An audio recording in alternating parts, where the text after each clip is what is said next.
उसकी पराकाष्ठा के रूप में इस देश ने और दुनिया ने देखा था। 1975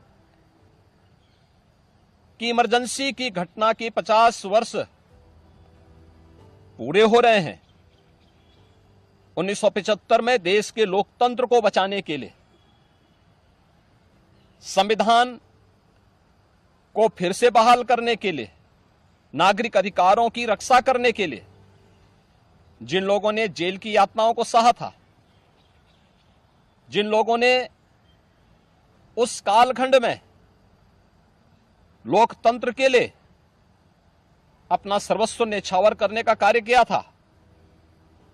हमें आश्चर्य होता है कि उनकी वर्तमान पीढ़ी उसी कांग्रेस की गोद में बैठ करके देश को फिर से कांग्रेस की तानाशाही और लोकतंत्र विरोधी, संविधान विरोधी तंग दायरे की ओर धकेलने का कुत्सित प्रयास कर रही है। कांग्रेस आज भी उसी रास्ते पर चल रही है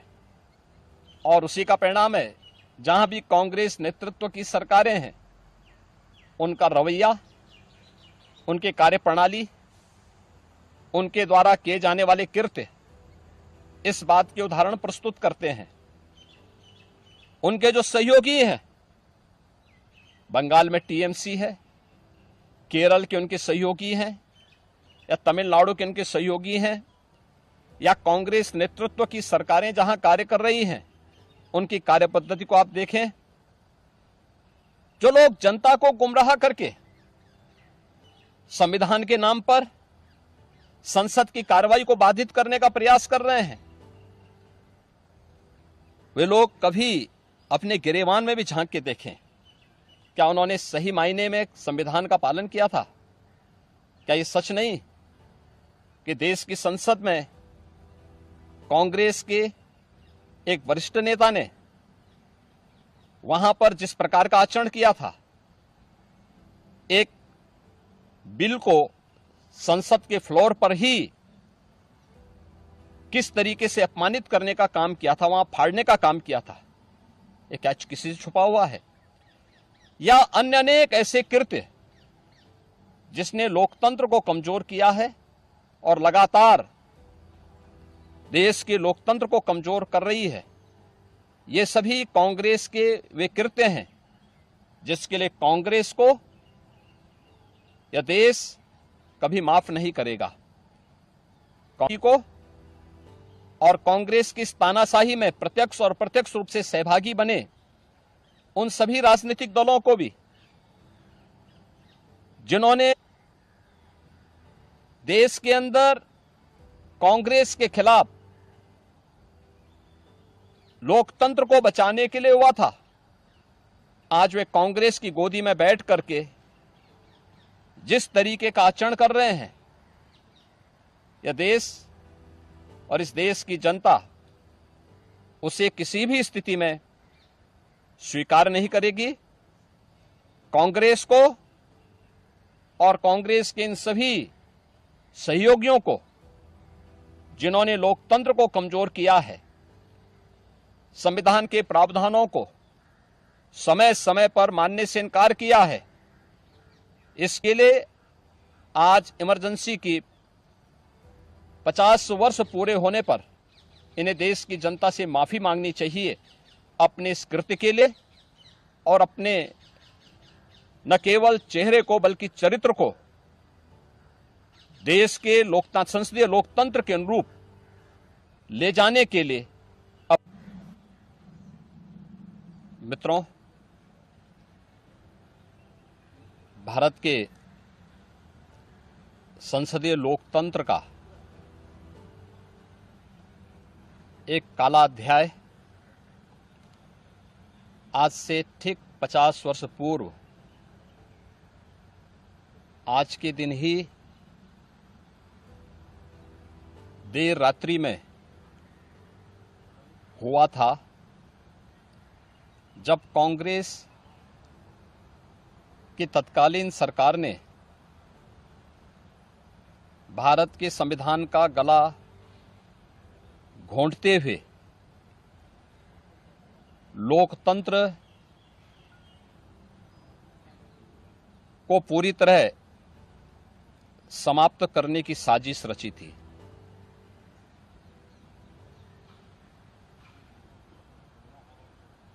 पच्चीस जून 1975 रात के अंधेरे में श्रीमती इंदिरा गांधी जी के नेतृत्व में कांग्रेस की सरकार ने कैसे भारत के लोकतंत्र को नष्ट करने का प्रयास किया था।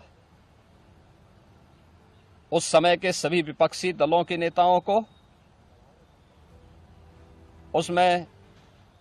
से अटल बिहारी वाजपेयी जी, से मोरारजी देसाई जी, से जयप्रकाश नारायण जी, से लाल कृष्ण आडवाणी जी और विपक्ष के सभी नेताओं को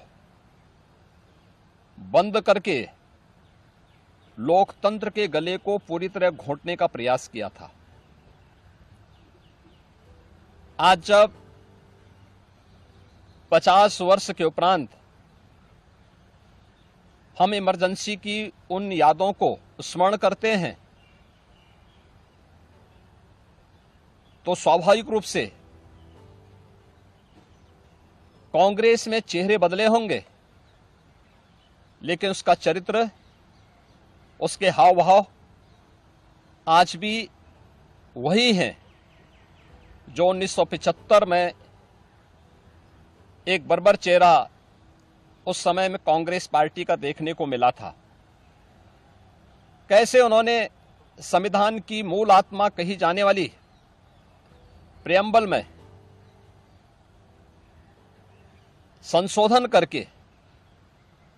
उसकी आत्मा को नष्ट करने का प्रयास किया था। कैसे कांग्रेस ने उस समय देश के नागरिकों के मौलिक अधिकारों को पूरी तरह प्रतिबंधित कर दिया था। कैसे न्यायालय के अधिकारों को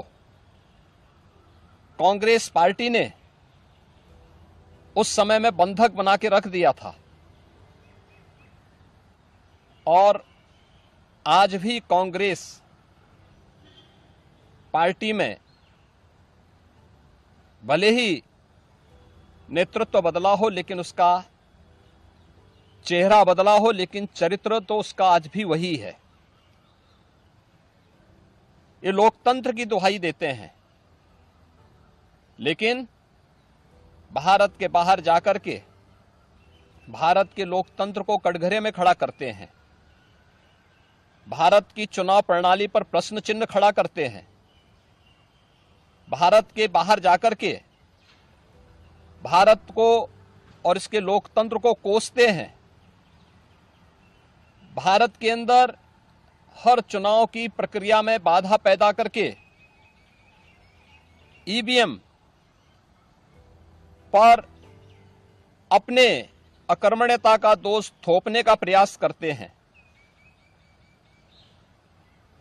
एक तरफ कांग्रेस का यह तानाशाही पूर्ण रवैया, जिसने आज से नहीं या 1975 में ही नहीं, आजादी के तत्काल बाद संविधान अंगीकार करने के मात्र 2 वर्ष के अंदर ही देश के संविधान में संशोधन करके धारा 370 को उसमें जबरन डाल करके देश के अंदर देश की अखंडता को चुनौती देने वाली धारा 370 को डालने का प्रयास किया था। इसके उपरांत भी समय समय पर कभी मीडिया पे को प्रतिबंधित करके, कभी अन्य तरीके से प्रत्यक्ष और अप्रत्यक्ष रूप से लोकतंत्र के सभी स्तंभों को कमजोर करने का प्रयास किया था। 1975